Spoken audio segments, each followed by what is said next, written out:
Hello, hello, hello to all of my Tauruses. This is Queen Amun Ra coming to you with a special reading on today. This is for my Tauruses, Sun, Moon, Rising, and Venus. This is a special reading for my Tauruses. Now, if your birthday is between April 20th and May 20th, you are a Taurus. Your sun sign is Taurus. But again, this applies to my Sun, Moon, Rising, and Venus for my Tauruses. All right, let's get into your reading today, Taurus. Most High God in the universe, please give me a special reading for my Tauruses as it relates to all areas of their lives, specifically in areas of money and wealth, also in areas of spirituality and where they need to take action, also in areas of power and intellect, also in areas of creativity and emotions. What information do we have for our Tauruses on today? What information do we have for our Tauruses? All right. What do we know about our Tauruses while we are shuffling the cards? What do we know? What do we know? What do we know about our Tauruses? What do we know? Besides the fact that Tauruses, your duality is feminine, right? That's like how you handle situations, right? That inner quiet strength, right? Has nothing to do with man, woman. That's just your duality. The element for you, you're an earth sign, and also you're a fixed sign. So Tauruses are quiet, affectionate, patient, stable, determined, and practical. All right. Okay. Also, Tauruses are very logical people, very generous and trustworthy. Also very determined, understanding, very kind people, very reliable. Let's see what we have here. Very reliable. Do do do do do do do do do do do do. All right, Taurus, Taurus, Taurus. What do we see?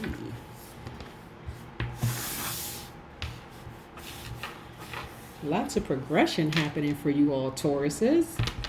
All right, lots of progression. Okay, so first of all, Taurus, you all are very patient as well, right? Very patient, also very devoted, very responsible, and very stable, as I mentioned before. So I'm looking at the Ace of Wands here, right? So the Ace of Wands is attached to the Aries, Leo, Sagittarius. The Eight of Wands, I want to make sure I said that properly. I'm going to show you this. Eight of Wands, this is about rapid action and movement, right? It's also toward means that you're overcoming obstacles, and so and just moving ahead, right? Overcoming any obstacles and just moving straight forward. And also we're looking at the King of Wands. This is really about you being a natural leader, a visionary, an entrepreneur, having an entrepreneurial spirit. Also, you're also a very powerful person, very bold, inspiring, and dramatic. So for some of you Tauruses, you may have Aries, Leo, Sagittarius somewhere in your chart. Or someone in your home life is Aries, Leo, Sagittarius. But this right here, the Four of Wands represents that backbone. Somebody, or, like I said, let's get in close. Someone who is... who makes you feel like you want to celebrate, like joy, that foundation there, right? All right. Or it could be you. It could be in your chart. Also, we have the Ace of Cups here. And so the Ace of Cups is really about somebody having some real deep feelings. It could be a new romance for some of you. It could be, like I said, very deep feelings of intimacy, but somebody you feel like there's a free flow of emotions with, emotional expression, someone you really love, okay? All right, and then we have the King of Cups here. This person could be very wise. This person is very stable-minded. This person is really a humanitarian. They care deeply about people. And they also are able to keep their head up in a crisis, right? Then we also have the Eight of Pentacles. We know that this is your card. This is the Earth card. The Pentacles cards. This is about you being a person who has many gifts that is attached to your money. So let's look and see what else is going on here. What else do we know about what's going on in these cards? What else? What else? What else? What else? What else? Yeah, because Taurus, I know you all were going through quite a few things. especially with these planets being retrograde, and then Uranus being in Taurus, which is going to be in Taurus for quite some time, and then lots of changes happening. Yeah. A lot of you, okay, so we have some major arcanas here, right? We have the High Priestess card. Let's put this up here. We have the High Priestess card. We have Wheel of Fortune. Things are spinning in your favor. We're talking about karma spinning in your favor. We also have the World card, right? Ooh. We'll get into that in just a second. We have the Moon card and the Judgment card. So let's put these up here for just a second so we can just lay everything out. Just lay everything out, right? So this World card right here is attached to Saturn, right? And Saturn is retrograde right now. Ooh.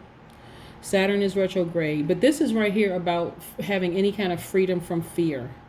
This is about you rewarding yourself for hard work. This is about you celebrating yourself for all the hard work and effort that you put in, right? So this right here, like I said, you've been putting in, like, things have been, karma has been spinning in your favor. This is about the Wheel of Fortune, right? Spinning in your favor in a major way. Because like I said, a lot of people have been dealing with a lot of things happening in their lives, and for you all, it's been an eye-opening experience. Matter of fact, you all are kind of sort of looking back at some things in your past. Right here, this Moon card, you're looking back at some things in your past, and you're like, wow, okay, I literally came through all of these things. I came through this. Like, it's just a surreal moment for you. By the way, this is attached to the Pisces, but this is looking back at your shadow self and looking at your intuition and seeing how things are kind of sort of played themselves out. Now that your third eye is open, you can see things for what they really, really are, right? So now you know to trust your intuition when it comes to every part of your life. You know to just trust your intuition, to tap into that. Not only that, look at your ancestors cheering you on. Look how far you've come. You've been in introspection mode, and look how far you've come through all of this, right? And so for some of you are experiencing it now. Some of you are going to experience it very, very soon. But you also have the High Priestess card here. High Priestess is about you just developing your talents. And this is, again, tapping into your brow chakra, your third eye. See? You tapping into your brow chakra or your third eye, awakening that part of you. And see, what's interesting now is that because now you know beyond all shadows of a doubt everything that you went through was for a purpose. Now it's okay. Now it's time for me to really, really trust everything that's happening around me. Let me start to really trust and go with the flow of what's happening. That's a part of Uranus being in Taurus, right? What's interesting about that is usually for my Tauruses, it has to make sense. But now that you're starting to see in another spirit realm, it doesn't necessarily have to make sense. You just kind of go with the flow.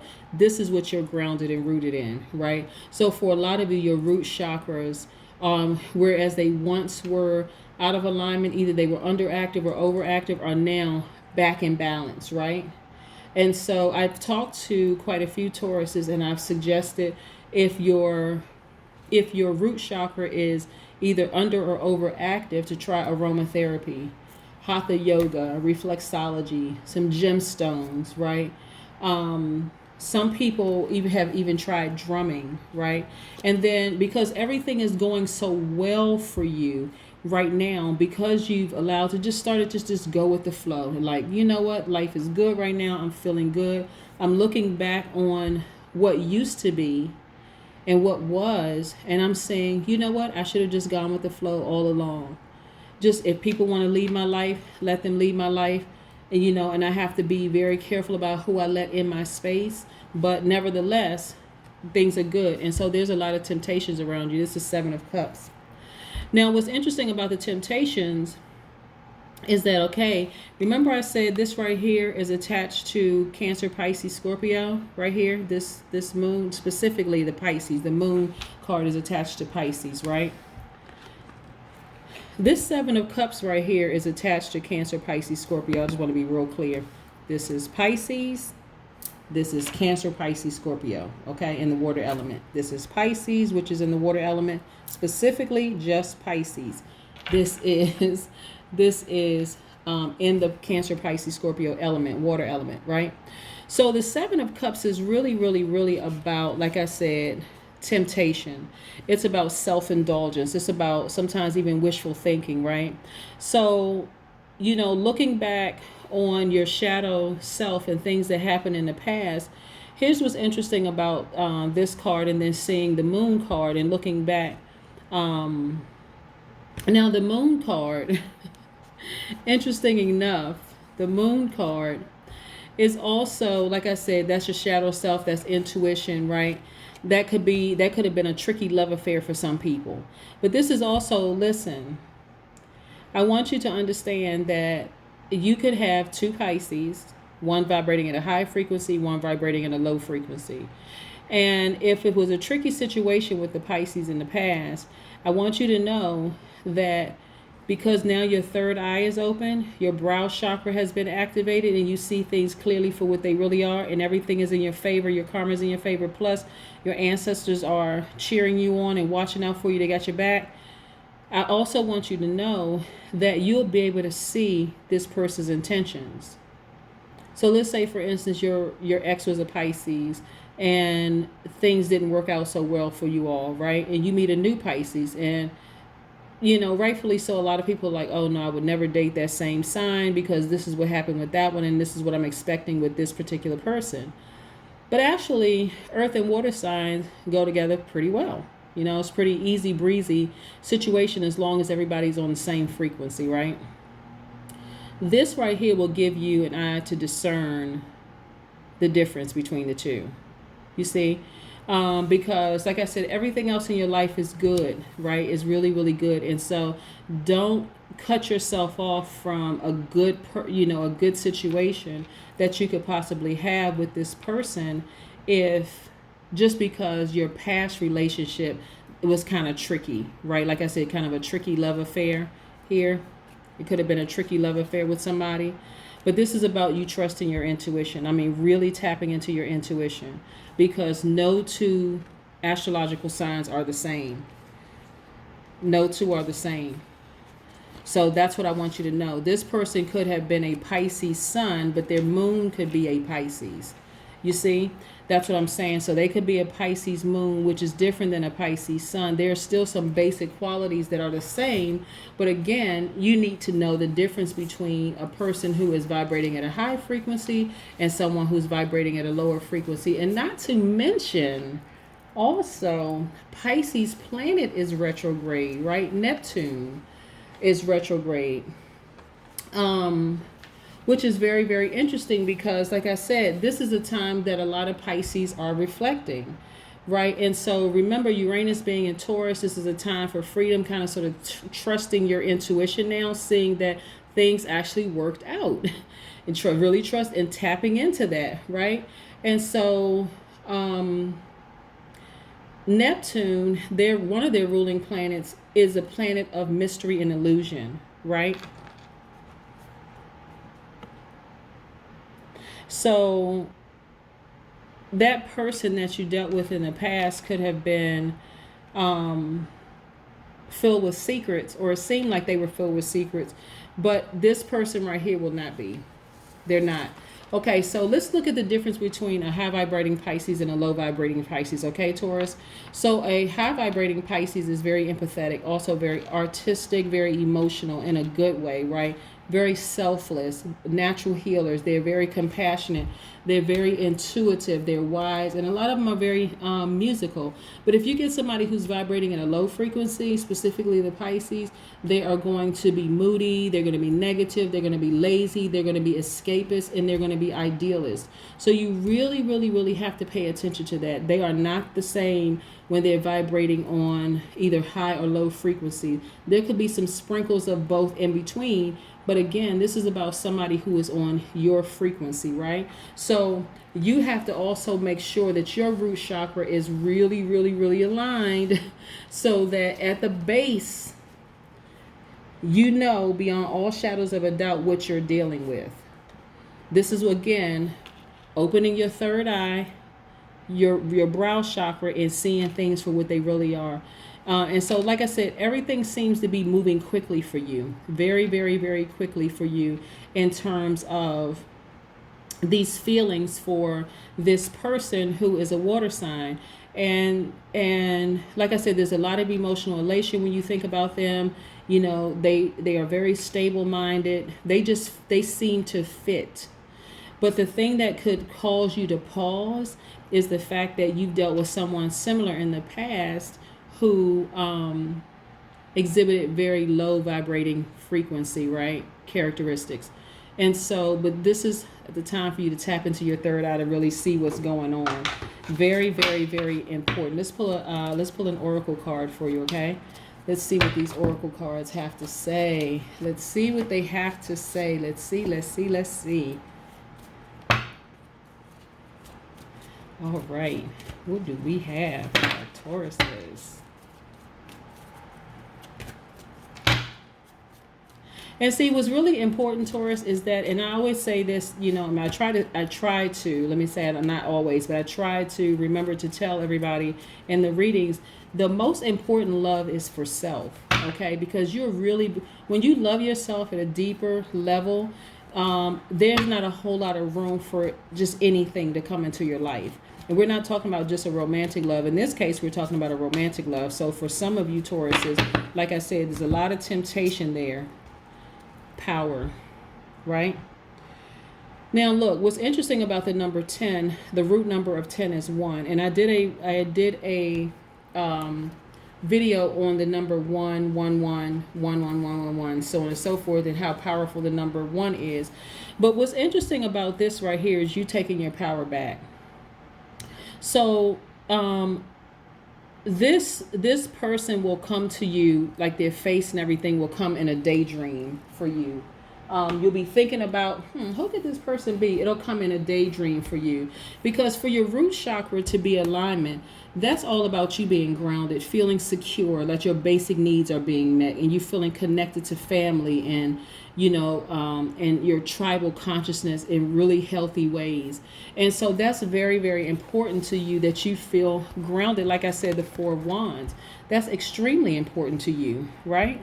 Let's get in here, you know, and so you don't want to make that mistake of having to deal with someone who was out of balance for you. And so what's going to help you realign your root chakra is getting some rubies. These are the crystals that you can get: rubies, garnet, black tourmaline, bloodstone, obsidian, onyx, red jasper, smoky quartz. Those are going to resonate with your root chakra. Okay, so let's be really, really clear about what's going to resonate with your root chakra. But this is about you getting your power back. So this is going to happen relatively quickly for some of you. Because like I said, you have the backing, and like I said, for you, it's about feeling stable and grounded and realigning your chakras. So again, this person's moon could be Pisces. Okay, I just want to be real clear. It may not be their sun. More than likely, it's not their sun. It's going to be their moon chakra. So that's something that you want to, and I don't know if everybody who's listening are familiar with how to find out the sun, moon, rising, and Venus, but I have a link on my, in the about section of my page. But the number 1 and the number 10 is associated in the Pythagorean, excuse me, alphabet. It's associated with the letter J, right? It's But this person has excellent judgment, right? They are a leader. They forge their own path, right? They're very clever. They're kind of witty. They're a joker, right? They also are good about guarding against jealousy and dishonesty. They're not competing with anybody. You know what I'm saying? Like, this is the type of person that, in this case, it's a romantic interest, okay? But this is the kind of person that is just like perfect for you, is what I'm saying. I just want to just say that. So it's going to resonate with somebody. But like I say, the number 1 and the number 10 in the Pythagorean system associates with the letter J, right? With the letter J. J is in justice, okay? J is in Joker. J is in Judith, right? With the letter J. And so, but this person is this is about you taking your power back and seeing people for who they really, really are. Not seeing anything else but except who they really, really are. Like really being able to see to the heart of the matter. But that's what I have for you, Taurus. I am so excited for you. Everything else is good for you. Like I said, you have learned how to lean on your intuition to see things for what they really are. And a lot of it has to do with the planets being retrograde and then also Uranus being in Taurus right now, where you now can start to see things for what they really are. You've come through some rough patches, some rough times, and look at this now. You know, you deserve all of this. You do. You deserve all of this. And so I'm really, really happy for you. I'm really happy for you. All right. Okay, Taurus. I hope you have a fantastic day. Bye.